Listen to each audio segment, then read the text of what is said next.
వర్షాన్ని సైతం లెక్క చేయకుండా అంగన్వాడీ అక్క చెల్లెములు చేస్తున్నటువంటి మహత్తరమైన న్యాయమైనటువంటి డిమాండ్లకి తెలుగుదేశం పార్టీ పక్షాన సంపూర్ణమైనటువంటి మద్దతును తెలియజేసుకుంటున్నాను. నేను ఒకటే విజ్ఞప్తి చేస్తా ఉన్నా, మీ యొక్క న్యాయమైన డిమాండ్లని పరిష్కరించడానికి ఎందుకు ఈ రాష్ట్ర ప్రభుత్వం ఇంత మీన వేషాలు లెక్క పెడతా ఉందో అర్థం కావటం లేదు.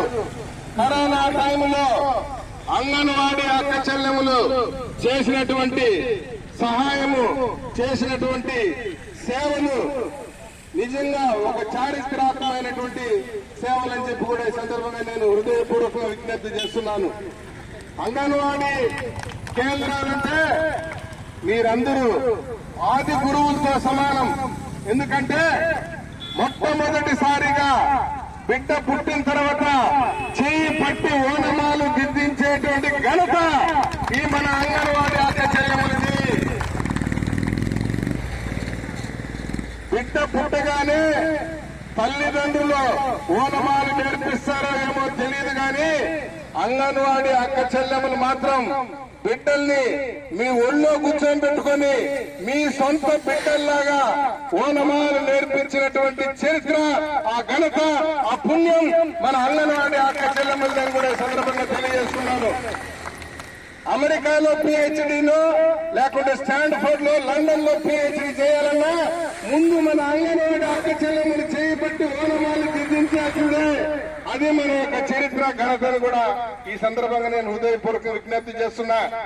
ఈ రాష్ట్ర ప్రభుత్వం తీసుకొచ్చేటువంటి ఏ పథకమైనా విజయవంతం కావాలంటే అది ఏ ప్రభుత్వమైనా, ఏ ముఖ్యమంత్రి అయినా పథకాలు విజయవంతం కావాలంటే అది అంగన్వాడీ యొక్క అక్క చెల్లెముల యొక్క ఘనతను కూడా ఈ సందర్భంగా నేను హృదయపూర్వకంగా విజ్ఞప్తి చేస్తున్నా.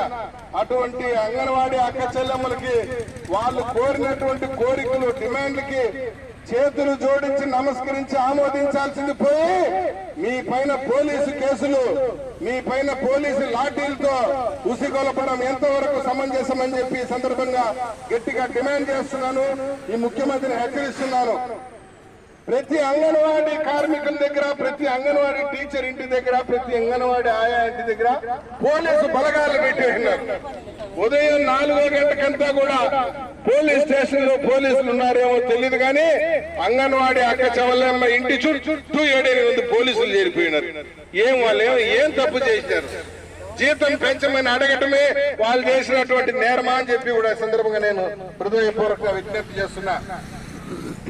తీసుకున్న జీతానికి 10 రెట్లు ఎక్కువగా వెట్టి చాకిరీ చేస్తున్నటువంటి వాళ్ళు ఎవరైనా ఉన్నారంటే అది మన అంగన్వాడీ అక్క చెల్లెములని కూడా ఈ సందర్భంగా నేను హృదయపూర్వకంగా విజ్ఞప్తి చేస్తున్నా. ఈరోజు మన ముఖ్యమంత్రి గారి యొక్క సలహాదారులు ఒక్కొక్కరు 5 లక్షలు, 6 లక్షలు, 7 లక్షలు తీసుకుని సెక్రటేరియట్ లో ఏసీ రూముల్లో కూర్చొని కాలక్షేపం చేస్తున్నారు. మన అంగన్వాడీ అక్క చెల్లెములు రాత్రి అనకుండా, పగలనకుండా, ఎండనకుండా, వాననకుండా కష్టపడతా ఉంటే కనీసం వేతనం అడగడం వాళ్ళు చేసిన తప్ప అని చెప్పి కూడా సందర్భంగా నేను హృదయపూర్వక విజ్ఞప్తి చేస్తున్నా. అంగన్వాడీ అక్క చెల్లెముల కోరికలను తీర్చాల్సింది పోయి మీరందరూ ఇక్కడ పోరాటంలో ఉంటే అంగన్వాడీ సెంటర్ని సచివాలయ సిబ్బందులు, వాలంటీర్లు, వైసీపీ కార్యకర్తలు దాని తాళాలు పగలగొట్టి మరీ పోతున్నారు. నాకైతే అర్థం కాదు వీళ్ళ యొక్క ఆలోచన ఏ విధంగా ఉందని. నేను ఒకటే చెప్తున్నా, ముఖ్యమంత్రి గారు ఎందుకు ఇంత భేషజాలము? ఆ రోజు పాదయాత్ర చేసేటప్పుడు నేను ఉన్నాను, నేను విన్నాను అన్నావు కదా. మరి అంగన్వాడీ అక్క చెల్లెములు కష్టం వచ్చినట్టు మిమ్మల్ని అందరినీ పిలిచి కూర్చోబెట్టి, ఏమ్మా జిల్లాకు 3-4 పిలిచి, ఏమ్మా మీ కష్టాలేంది, మీ సమస్యలేంది, మీరు 25,000 అడుగుతున్నారు కదా, ఇంత ఇస్తాను, ఈ డిమాండ్లు ఆమోదిస్తాను, ఈ డిమాండ్లు పరిష్కరించండి, ఇన్ని రోజులు నాకు టైం ఇవ్వండి మీతో మాట్లాడటానికి ముఖ్యమంత్రికి ఎందుకంత భేషజాలము? ఆ రోజు పాదయాత్ర వచ్చినప్పుడు అందరూ ముద్దులు పెట్టావు కదా, మరి మీతో మాట్లాడటానికి ఎందుకంత సిగ్గు అని చెప్పి కూడా నేను ముఖ్యమంత్రి గారిని సూటిగా ప్రశ్నిస్తున్నా.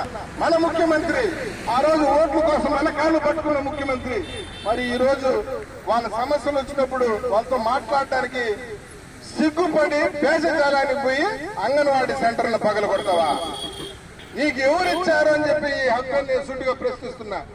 ఈ రోజు కూడా తవనంపల్లి మండలంలో అదేదో పెద్ద సాధించినట్టు పెద్ద 5-6 మంది 10 మంది వచ్చి గడ్డపాలతో కొడతా ఉన్నారు. ఏందో ఇది బ్యాంకింగ్ ఇంకిని ఏమో దొంగలు ఇస్తున్నారు, వీళ్ళు దొంగలు అని చూస్తే అంగన్వాడీ సెంటర్ని ఊరి మీ దొంపలు దిగా ఇంత దారుణంగా. నేను అడుగుతున్నాను ఈ ముఖ్యమంత్రిని, నీకు పొటాటోకి ఉల్లిపాయలకి తేడా తెలియదు ముఖ్యమంత్రి నువ్వు. నీకు పొటాటోకి ఉల్లిపాయలకి తేడా తెలియాలంటే మా అంగన్వాడీ సెంటర్ లో వచ్చి చదువుకో 2 రోజులు నేర్పిస్తారు నీకు పొటాటోకి ఉల్లిపాయకి తేడా అని చెప్పేసి. ఈ రోజు అంగన్వాడీ సెంటర్ ను పగలగొట్టావు. రేపు పొద్దున మేము చెప్తున్నా, నేను ముఖ్యమంత్రి గారు నువ్వు అగ్నిగుండంలో ఏలు పెట్టినట్టే మా అంగన్వాడీ సోదరి మనతో చెలగాటం పెట్టుకుంటే అగ్నిగుండంలో చేలు పెట్టాడన్నా బతికి బట్టగడతాడు కానీ మా అంగన్వాడీ అక్క చెల్లెములతో పెట్టుకుంటే నీ రాజకీయ పతనం తప్పదని కూడా ఈ సందర్భంగా తెలియజేసుకుంటాను. నేను ఒకటే విజ్ఞప్తి చేస్తున్నా, అంగన్వాడీ అక్క చెల్లెములు ఎండనకుండా వాననకుండా వర్షంలో కూర్చొని ఈరోజు ఆందోళన చేస్తున్నారు. వేషజాలాలు పోబాకండి. మీ ఐఏఎస్లు, ఐపీఎస్లు, పోలీసులు, మీ ముఖ్యమంత్రులు, ఎమ్మెల్యేలు, ఎంపీలు వేషజాలాలు పోకుండా అంగన్వాడీ అక్క చెల్లెముల దగ్గరికి వచ్చి వాళ్ళ కష్ట సుఖాలు తెలుసుకొని వాటిని పరిష్కరించాలి. మాట్లాడితే బట్టుల్లో నొక్కతాడంట. ఏం బట్టుల్లో నొక్కతాడో మాకు అర్థం కాదు ముఖ్యమంత్రి. బట్టులు నీకొకటికైనా ఉండేదే. ఒక 90 రోజులు పోతే మనం కూడా బట్టలు నొక్కే రోజు ఒకటి వస్తుంది.